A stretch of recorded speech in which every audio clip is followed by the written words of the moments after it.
Allah'ınıza kulak verdiğin önce. Qanday aytadi? Kun üstüne vurdum bak, bağlar gezince kulak. Kumar edim özüne, bağlar gezine kulak.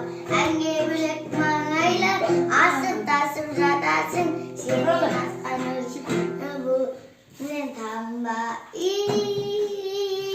Tamba isim salamla, atrafına kulak. Tunağına oyunda, batrağına kulak. Sen bulmasan gılı asılmayda kulak. Sağan değil kumarım basılma akulak. Sen dağımın atrafına kulak. Tunağına oyunda, batrağına. Dostlar videosu seyrediyorlar.